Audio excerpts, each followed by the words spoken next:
Put the stretcher in the middle here. I don't know if it really makes that much difference where it goes. You know, these, the stretcher obviously is here to, it adds a lot of strength, but it also gives you an additional place to put stuff, right? I occasionally will have stuff on both the beam and the leg here, depending on what's going on. So, yeah, I don't know if it matters where it goes. This 21, 2.5. Yeah, so this is essentially centered on here. I guess if anything, you might want it a little lower than centered, but. The article has it 8 inches up from the foot. This is 8 3/4, so, but I don't even know if these dimensions match the article. Well, I think the article one is taller, the finished dimension of the one in the article is 29 3/8. Overall height? Overall height. And this is 24. Okay, so that would more be, yeah, that would more closely match this one, but at 8 inches from the bottom, that seems pretty low. Oh, it's not 8 inches from the bottom, it's 8 inches from the top of the foot. The foot, yeah. From the top of the foot. Okay, so that'd be from here. Yeah. Carl, is there an advantage to, Even that looks really low, because that would put it about there. I think I want it a little higher. it's really low? I don't know if it really matters that much. Would there be an advantage to draw Pick a number. boring the What's tenon that? on that? Would there be an advantage to draw boring on the tenon? Into the foot? This one? Yeah. Oh, down here? Yeah. Yeah. For stability over the years or no? Right? Yeah, that'd probably be a good idea. Yeah, I don't see why not. What's draw board? Well, maybe not. Yeah, maybe not. So draw boring is where we put a hole in here and a hole in the mating part, and we put a pin through, and the holes aren't aligned. So I got you. pulls the I part got down. you. Yeah, I think the problem's gonna be with that is we don't have enough thickness in the foot to make draw boring work well.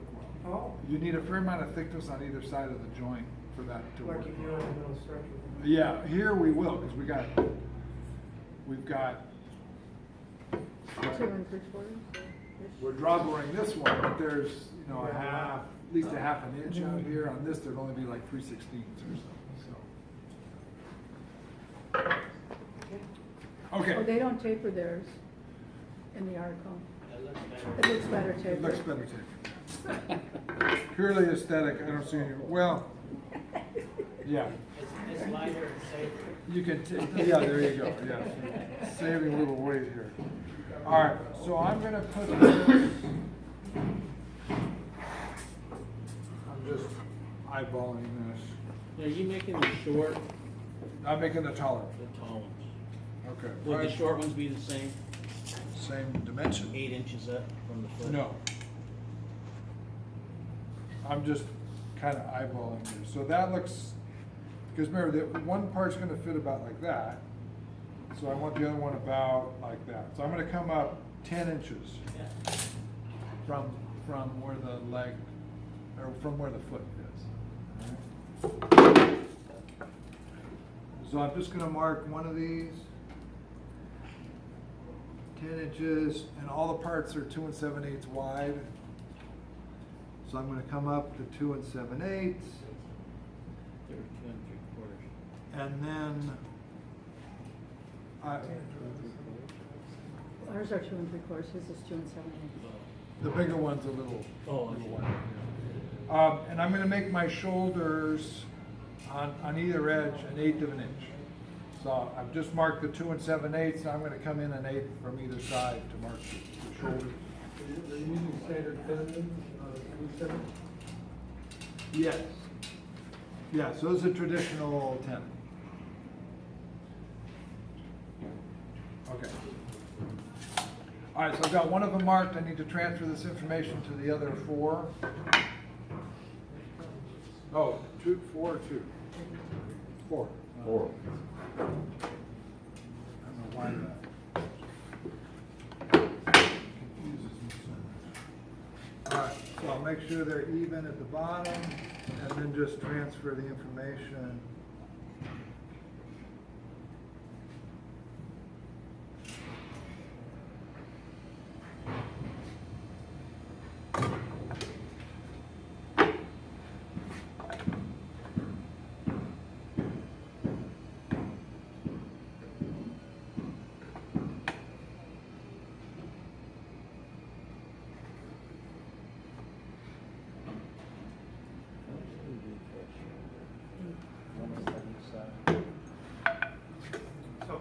sorry, I missed it. 10 inches up to the bottom of the slot? To the bottom, yeah.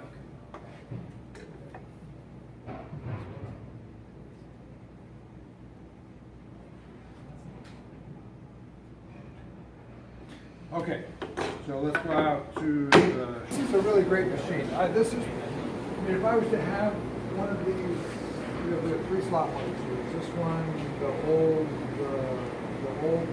green one, and the new green one. The new green one is my least favorite, the one with the joystick. And then between the newer one, or the older one, and this one, probably the last one. This price-wise, a huge cost difference. I don't know, that's a good question. Because to buy one of those big machines is probably about, and this is like $3,000 by the time you get it all set up. So this is not expensive to buy one. So. And it does give you, I was doing things that were at an angle. Yeah, again, you a lot more flexibility, plus this table tilts. Did that.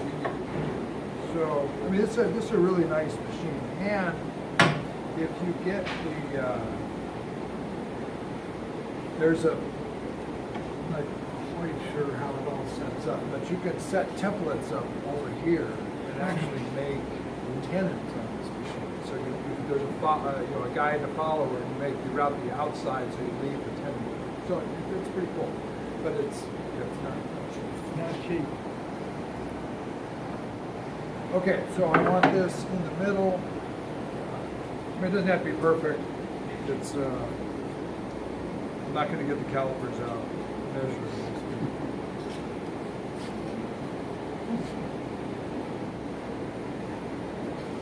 And did you want your outsides to be maybe different on that? Is that going to be the outside? It's going to be so little. Yeah. So For you, it's going to be so little. well, so I measured. Now I'm going to actually draw some lines from either side to really make sure the marks are centered. It's an 8-inch shoulder all the way around. No, it'll be 3/16 because this is a 3/4 inch piece. So it'll be 3/16 on the sides and an 1/8. Okay, so I got my center marks. I've got the length. So there's just like in any of these mortisers, there's some kind of stop here. So I'll put that up against the stop, and then these bars you can locate these holes.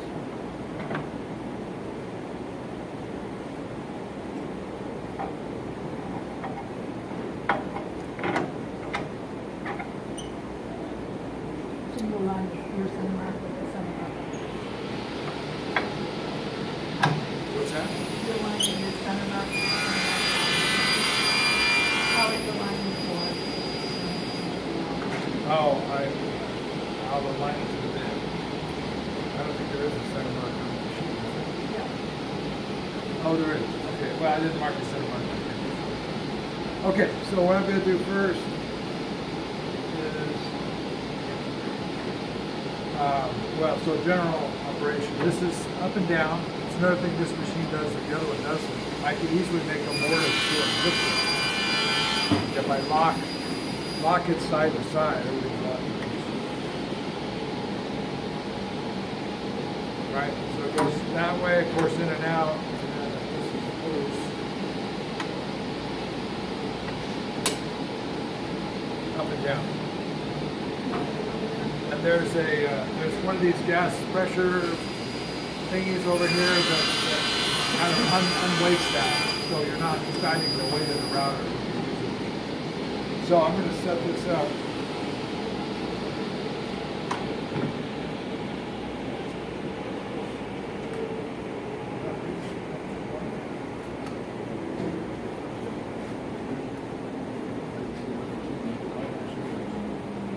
Okay, so I'm going to, on the back side here, and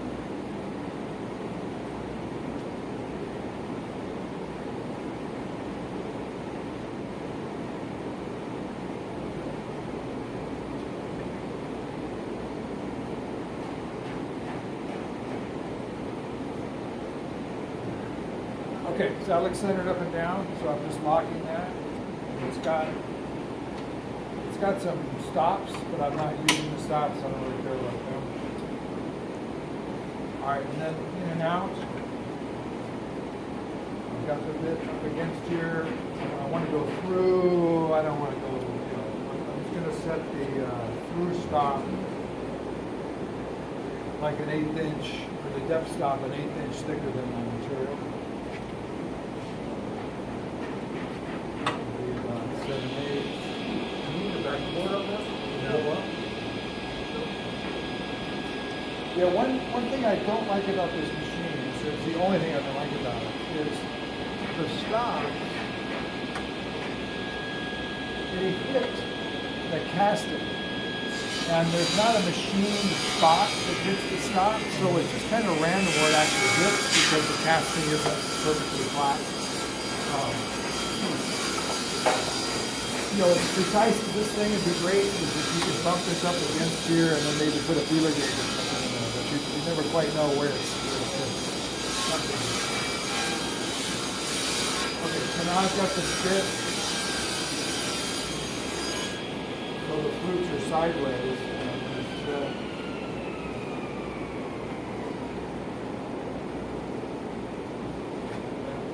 I'll set this stop, set that up against there. Stop the other way.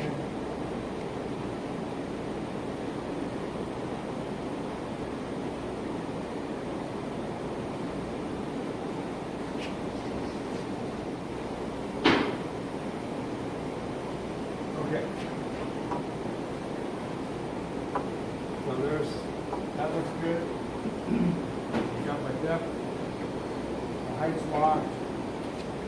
Plug that in. Power's off.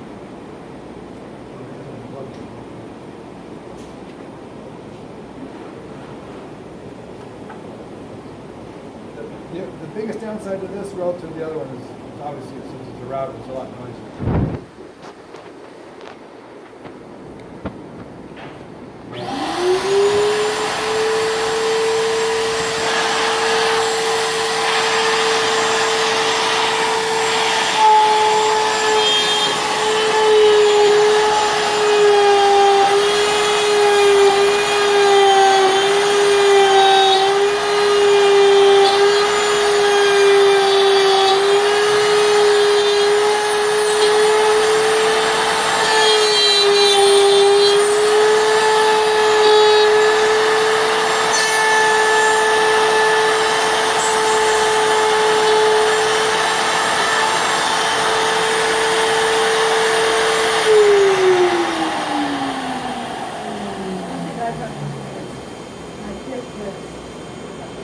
Oh, yeah.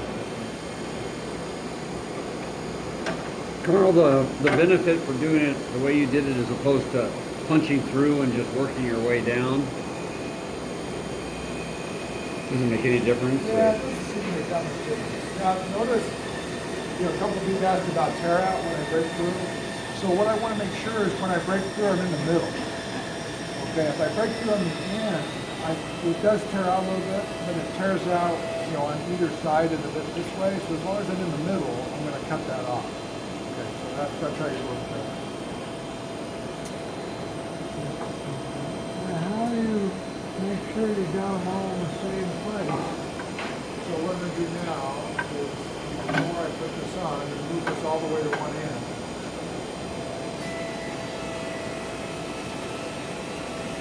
And then align the bit with my mark. Yeah. Could you gang cut two of them at one time? Is the router bit long enough to punch through both of them? Not quite. Yeah, remember the bit cutter length is 1.25 inches.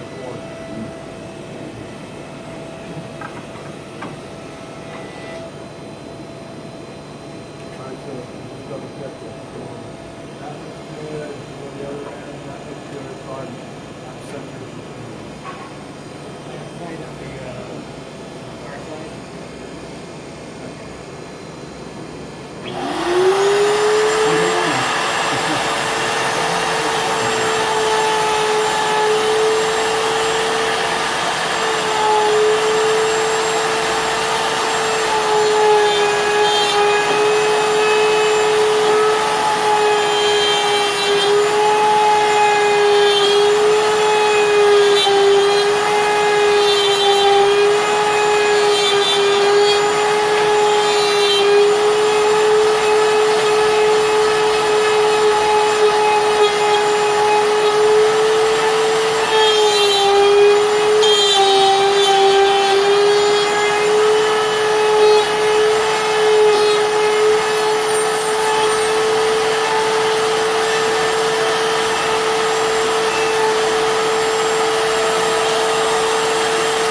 spot at the end of the bit, I want to make sure that's fully through.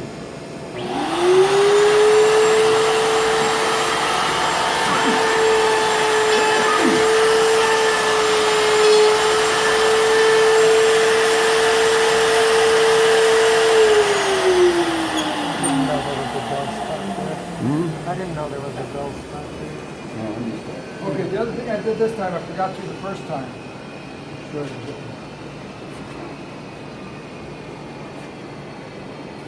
It's not bad. I mostly knocked it off. But on the first one, I went in and then went to either end. Usually when you do that, you get more fuzz at the end of the cut. On this one, I just plunged in a little bit at each end, maybe 1/8 of an inch, and then I went back and forth. So if you hit the ends first, you tend to get a little bit cleaner cut.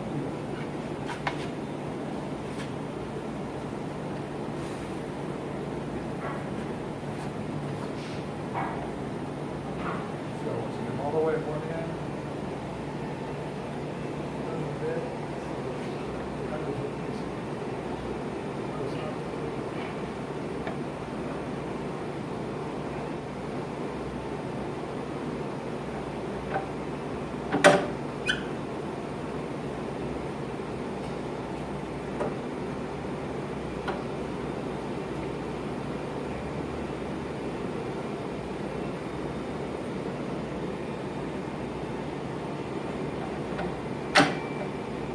They also make for this pneumatic hole depth.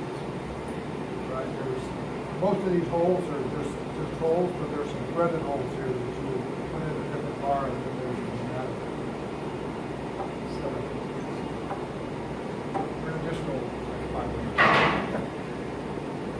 Less a compressor. Yeah.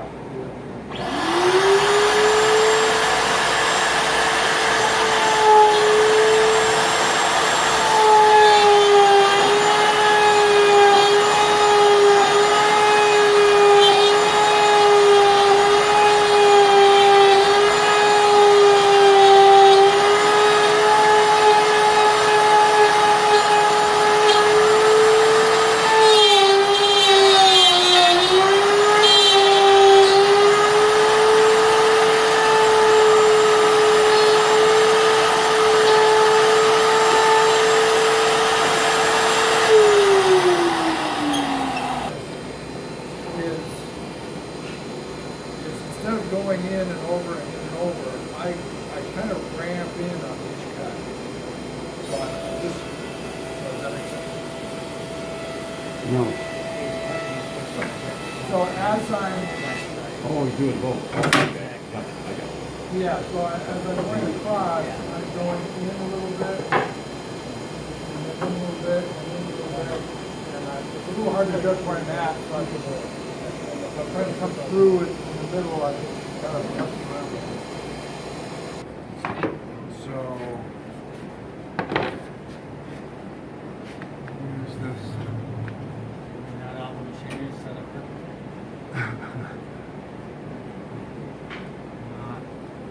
Not quite. Is that blue tape on there for a reason? No, we'll see. It might be there to make this square. That's what I'm thinking. So I've got a piece of material here. It's 2 parallel sides.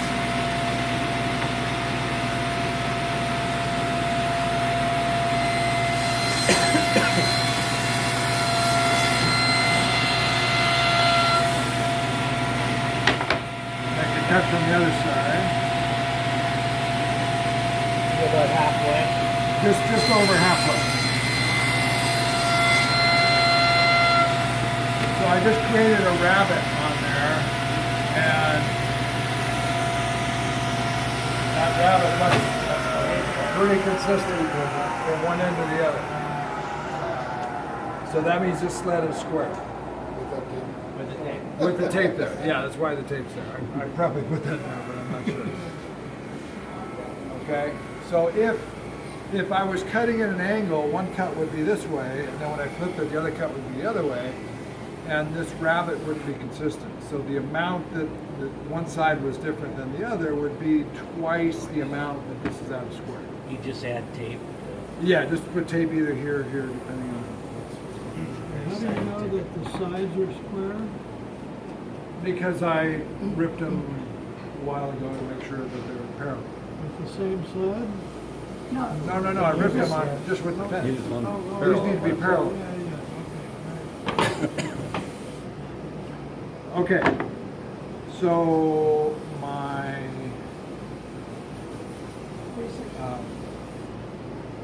Kevin's gonna go an 1/8 inch yeah, the length of the tenon. The length of the tenon is 3/4 plus an 1/8. plus an 8, so 7/8. Stop. Okay, so.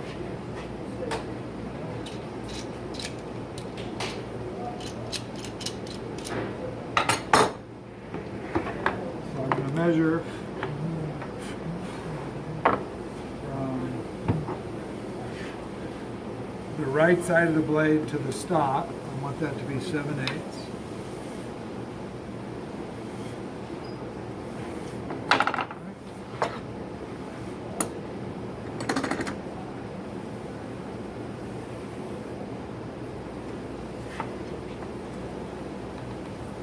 Okay. That's tight. I just had that handle too close to the block there, I couldn't reach it.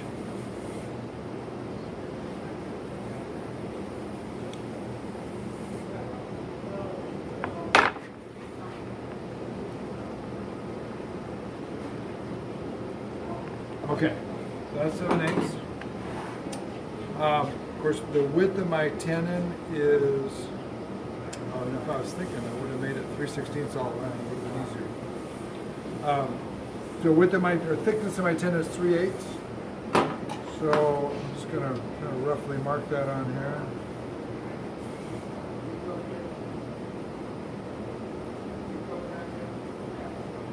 For the ease of this, Carl, should we use 3/16 all around? Yeah, I would do that, because then I can, as I'm cutting the shoulder, I can just keep flipping the board, not have to reset it. You're marking center of the board, huh? Well, I'm finding center, and then I'm gonna come out 3/16 on either side. You'd have to do. Because I want to To mark, give- to show the 3/8 You'd have to inch. do this cut, and then change it to that cut, because these are on an 1/8 inch. Right? They're all wet. This is, Okay, this so I've is got- an 1/8 inch in on the one he's cut. And these are 3/16. Deep. Oh, so make them all 3/16. So make them all three. Yeah. that just gives me a starting point here.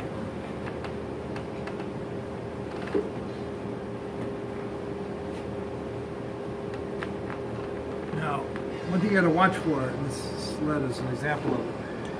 The sled, if something's warped on these sleds, typically this board is like this. Yeah, you can see. So it. if I measure it here, but I'm cutting here, I'm gonna get two different cuts, right? Because here doesn't move much, but over here, yeah, see that moves quite a bit. So I want to either measure it way back here, or just, Something underneath the sled, there's an awful lot of space on the sled. yeah, I don't know. I think this slab's not very flat. Make them all that way. Okay. Blade, and then straight, straight,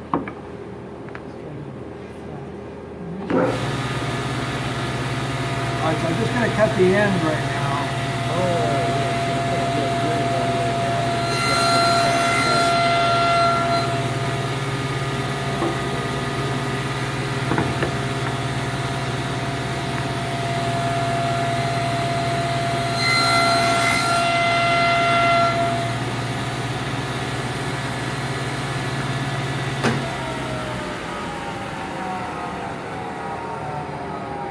This riving knife